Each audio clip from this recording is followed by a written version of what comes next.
Pred nama je novo izdanje Jazeera Svijeta. Ja sam Azra Hadžić, a ovo su priče koje izdvajamo. Gotovo godina je od početka rata u Ukrajini. Kako izgleda u očima reporterke Jazeere? Zašto je sve manje kršćana u Svetoj zemlji? Zašto su stotine ljudi prisiljene napustiti domove u živopisnom gradiću na sjeveru Himalaja? Jazeerina reporterka Hoda Abdelhamid intenzivno je izvještavala o Ukrajini u proteklih 8 godina. Kako se bliži godina od početka ruske invazije, ona dijeli svoje iskustvo te govori o otporu Ukrajinaca. It was about 4 o'clock in the morning and I heard these loud bangs, one after the other, but it took me a few seconds to wake up and realize what was going on. And then as the months went by, you could see that the country was still organized, the institutions were still there, Ukrainians were still following the rules. There's a sense of civic duty. I'm Hoda Abdelhamid, senior correspondent for Al Jazeera. And between us, each time I return to Ukraine, I continue to be struck about how the country is holding together despite the immense suffering and devastation. I remember I went once to the front line in Zaporizhia. We arrived and there was this elderly woman who was sweeping the floor. And I said, "What are you doing?" She said, "We have to keep our village clean." And you could hear the artillery outgoing and incoming.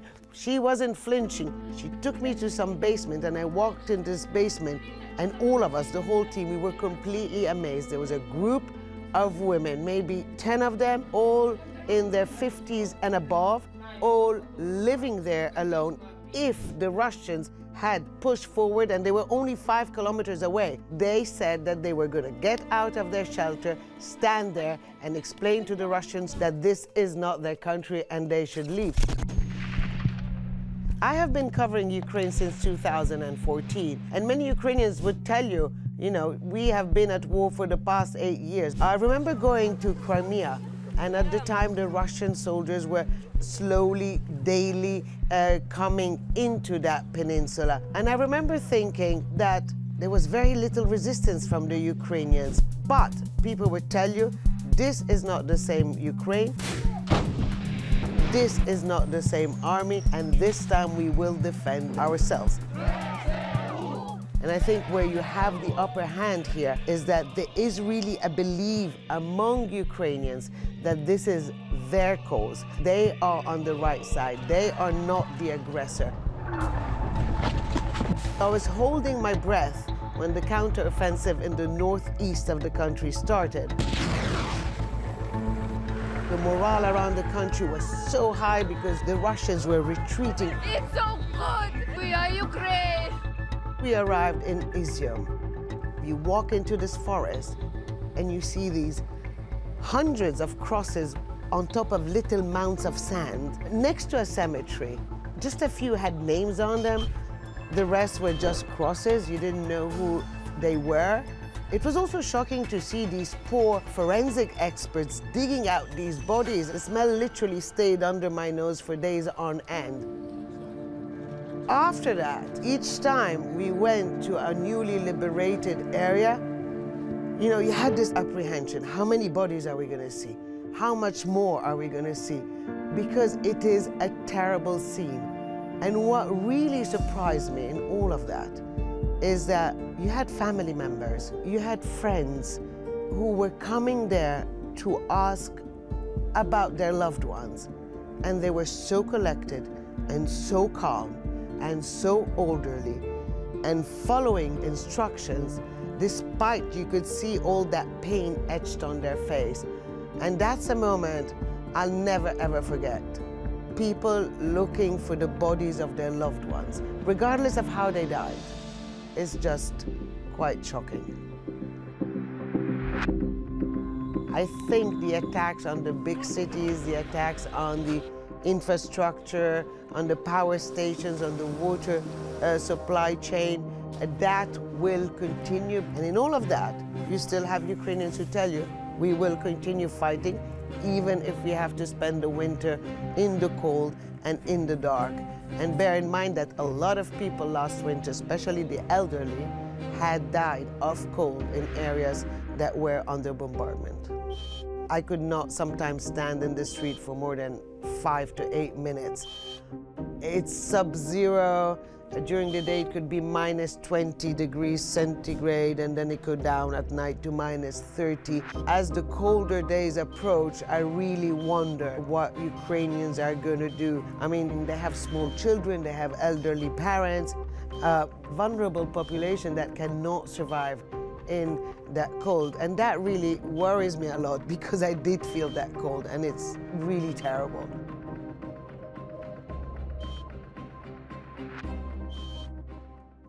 Palestinski kršćani već desetljećima nestaju iz svete zemlje, iako je s tog područja počelo širenje kršćanstva. Reporterka Al Jazeere Plus, Dena Takruri, posjetila je Betlehem te provjerila zašto se to događa. Jedna kršćanska porodica govori o apsurdnim i teškim situacijama s kojima se suočavaju, dok duže od 30 godina brane pravo na svoju zemlju. Kažu, i Isus je svjedočio mnogim nepravdama. Mi odbijamo mrziti, ali to ne znači da prihvatamo loše stvari koje nam ljudi ovdje rade. Vjerujemo u pravdu. I'm in Bethlehem, the city believed to be the birthplace of Jesus. But because Bethlehem is a Palestinian city in the Israeli-occupied West Bank, it's surrounded today by a massive concrete wall, military checkpoints, and illegal settlements. It's imposing a system of control that I'm sure Jesus was very familiar of. If he's born today, he would be born on our side of the wall. Over the decades, the percentage of Christians living in Bethlehem and the occupied Palestinian territories has plummeted, rendering them practically invisible. Did you know there were Palestinian Christians before coming here? No, I didn't. المسيحية طلعت من هون يعني المفروض هو يكونوا أوعى من هيك. So what happened to all the Christians? To find out, I'm here to ask the Palestinian Christians that remain. It's a big issue for us that one day the Holy Land will become without Christians.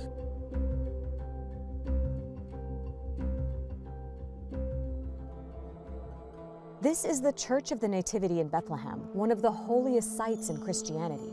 This spot right here is believed to be exactly where Jesus was born. But down the street at a different church, I'm attending a Sunday service led by Palestinian pastor Munthir Ishaq. He says every year there are fewer Palestinian Christians in his congregation. In our church, there's a lot of old people whose children live outside, and it makes me worry a lot about 20, 30 years from now. Will there be Christians in Palestine? That's really our biggest nightmare.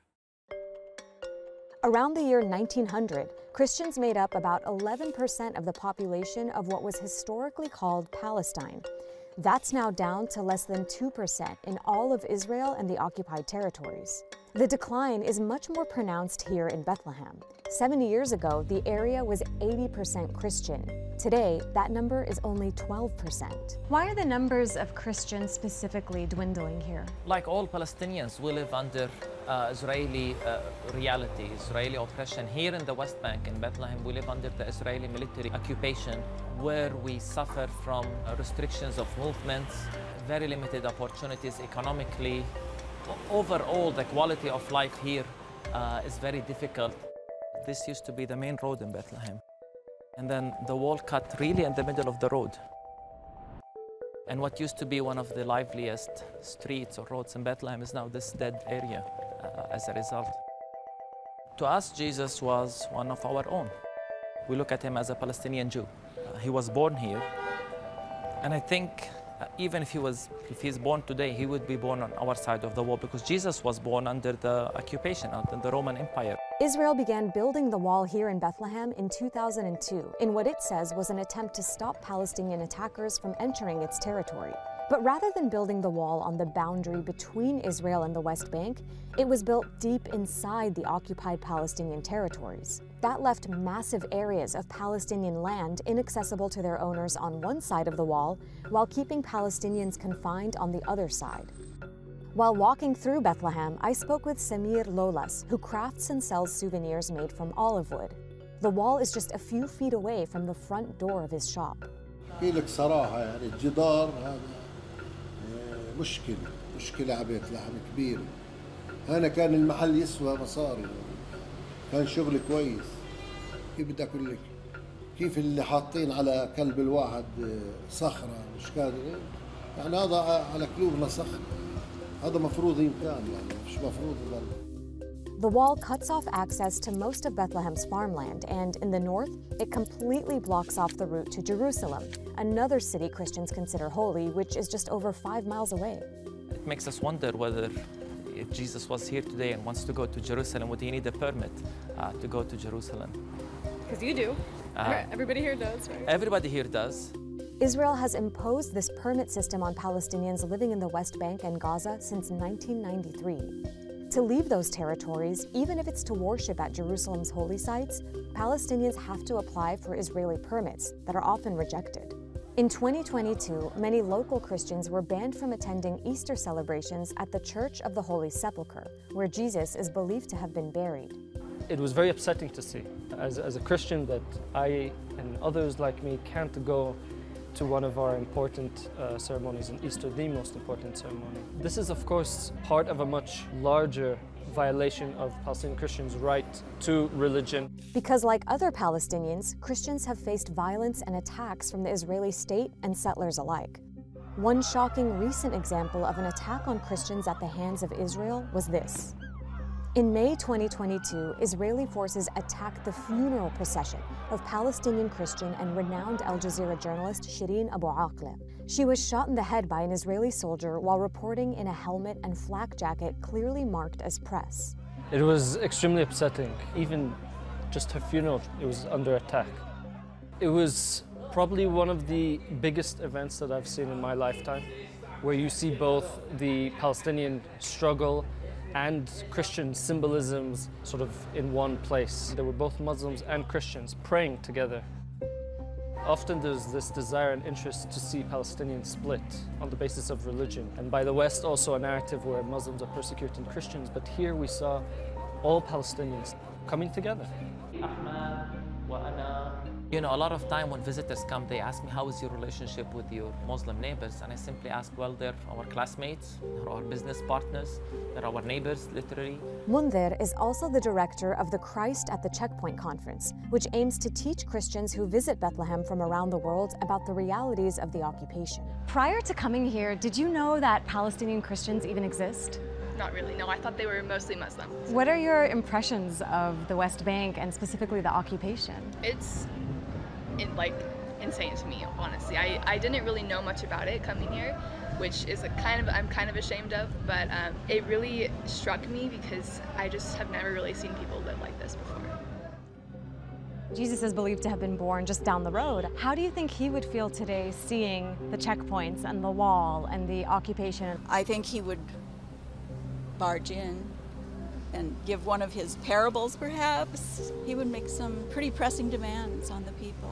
Meeting us actually opens their mind to a different narrative, opens their mind to the fact that maybe we did get it wrong about Palestine and Israel. And it is through a big misconception that this is a conflict between Jews and Muslims, as if we're caught in the middle, because not only we're part of the Palestinian people, but we're part of the Palestinian movement for liberation. Palestinian Christians were among the earliest and most fervent opponents of British colonial rule in Palestine, and were early leaders in fighting against the displacement of Palestinians to make room for a Jewish state. And that fight continues on today with people like the Nassar family. We're on our way to visit the Nassar family who we met at church yesterday. They own a 100-acre farm south of Bethlehem that the family has had for over a century, and it's currently surrounded by illegal Israeli settlements. Here we are in the center of 5 Israeli settlements. There's one right there. There is one We're there. looking at it. You can see that all hilltops around us are already Israeli settlements existing, except of this hilltop. And so we are the only hilltop in this area that is without an Israeli settlement. Dawood's grandfather purchased this land, now dubbed Tent of Nations, in 1916, a full 32 years before the creation of Israel. But now Israel says it owns the land and wants to build Jewish settlements on the Nassar family's farm. The family is fighting to stay on the land, but it's not easy. إنه ممنوع نبني، ممنوع يكون عندنا مي، ممنوع كهرباء. معظم الوقت إذا بدنا نيجي ونروح نرجع من الأرض ونيجي على الأرض، مرات بتكون في check points. Because of those restrictions, Daoud showed me where the family sometimes has to worship in an ancient underground cave. Here we have our chapel where people used to worship. Wow. And still we have also a church service once in a while here. And this is the place where we come together. And it's about like being together, fellowship with one another. Over the years, the Israeli army and nearby settlers have attacked Daoud's farm, setting fire to crops and bulldozing fruit trees. Still, in the face of all this, Daoud says they refuse to be victims. How does your Christian faith inform how you resist this occupation? Jesus also saw a lot of, like injustices happening. We refuse to hate, but that doesn't mean to accept the bad actions that people are doing against us. We are people who believe in justice. Daoud's family has been defending their land in the Israeli courts for over 30 years.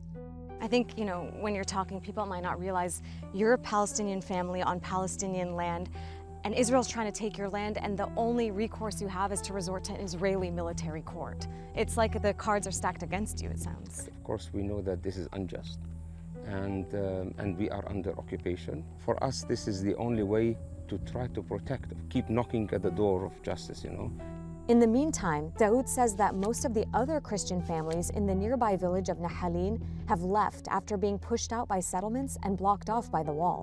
You feel that we are the only hope for the village to exist.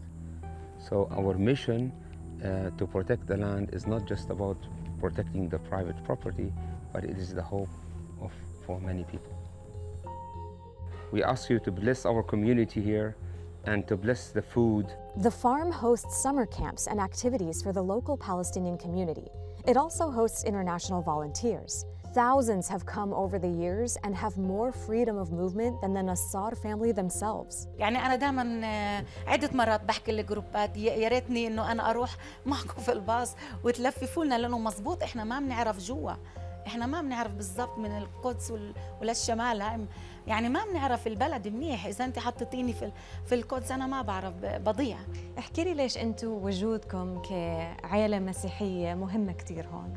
مش عارف، عمريش فكرت إنه أنا أنا بفكر إنه أنا فلسطيني وخلص، يعني بس بجوز إنه إحنا واحدة عائلة واحدة من قلائل عيال مسيحية إنه عندهم أرض ولساتهم موجودين بأرضهم، مع إنه يعني كتير فلسطينية بمروا في نفس المشاكل، يعني مشاكلنا نفس أي مشكلة لأي فلسطيني. فدعا واحدا من الغلمان وسأله. At the end of your service, when you were praying, you prayed to God to end the occupation, didn't you? We pray for that every week. It's clear to me that God is not pleased with the occupation. God weeps over the situation of Palestinians. God weeps over the people who lose their lands. God weeps over the children who are killed every day. We need our Christian sisters and brothers to realize this and to help us. While many churches around the world have spoken out against Israel's actions, there's a notable voice missing: the very devout and very politically influential American evangelical Christian. Stotine ljudi bile su prisiljene napustiti domove na sjeveru Himalaja. Naime, tlo ispod živopisnog gradića Joshimata toni. Na kućama se pojavljuju velike pukotine, a pojedine su se počele i rušiti. Za takvo stanje stručnjaci krive neplanirani razvoj i ekstremne vremenske prilike. Dok vlasti evakuiraju stanovništvo, pojedini tvrde da nemaju kamo. Jedna stanovnica podijelila je svoju priču. जी मेरा नाम अंजू सकलानी है। मैं सुनील गांव की जोशीमठ की रहने वाली हूँ। हमारा परिवार यहाँ 70-75 साल से ज़्यादा ही हो गए यहाँ रह रहा है। 2021 से थोड़ा थोड़ा हमारे मकान में दरार आने शुरू हो गई थी। ऐसे ही करके थोड़ा थोड़ा वो बढ़ती गई। हमने सोचा ऐसे ही आ रहा होगा, थोड़ा थोड़ा सीमेंट लगाया, फिर वो बढ़ी, फिर बरसात में कपड़े डाले। बरसात में सर हमको तो बहुत डर लगा। जब कई दिन आती थी ज़्यादा बारिश तो हम बच्चों को लेकर बाहर निकल जाते थे। ये ऊपर से भी पानी आ रहा, नीचे से भी, ये समझते थे कि अभी दीवार हमारे सरकार के पास तो हम पिछले साल नवंबर-दिसंबर से लगे हैं। 21 से हम सरकार से गुहार लगा रहे हैं कि हमारे यहाँ दरार आ गई। जब मुख्यमंत्री यहाँ आए थे बड़ा गांव में, तब हम यहाँ से विज्ञापन देने वहाँ भी गए मुख्यमंत्री के पास। तो उस समय भी हमारी किसी ने नहीं सुनी। जब आज बड़े बड़े होटलों पे दरारें आ गई तब जाके सर यहाँ तो पहले तो कम ही थे, अब लोगों ने रोज़गार के चक्कर में थोड़ा ज़्यादा ही बना दिए, क्योंकि यहाँ रोज़गार और के स्कीम पर्यटक आते वहाँ, तो सब ने अपने अपने स्तर। सर परेशानी तो हमें होटल में तो रह रहे हम, तो खाली सोने के लिए हम होटल में है, पर हमारी गाय बछियाँ हैं, सामान यहाँ है, हमने कैसे करके जोड़ रखा सामान, कहाँ ले जाएंगे हम वो सामान, खाली हमको रहने के लिए हो रखे।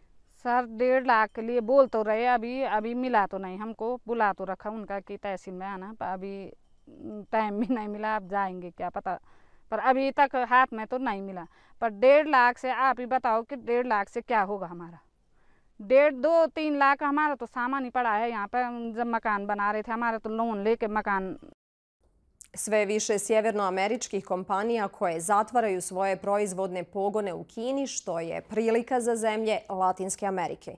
Mnogi analitičari predviđaju da će se ove godine dogoditi znatna poboljšanja u funkcioniranju latinoameričkih opskrbnih lanaca nakon jačanja trgovinskih odnosa sa Sjevernom Amerikom. Manuel Rapalo izvještava iz Mexico Citya. Ovo je pogon u centralnom Meksiku za proizvodnju automobilskih dijelova koji se izvoze u SAD. Firmu Ripsa preferiraju mnoge međunarodne kompanije koje traže specijalizovane komponente po niskoj proizvodnoj cijeni.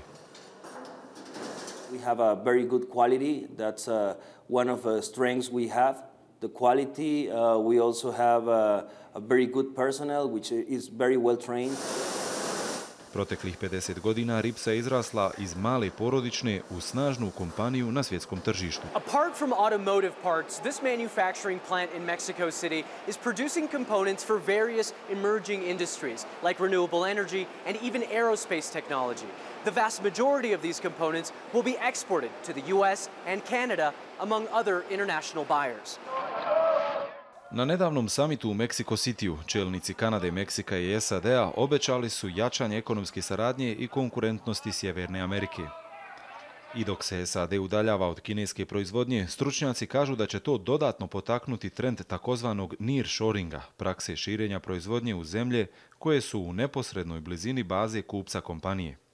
Ovo je dobra vijest za firme poput Ripse koje žele proširiti poslovanje u 2023.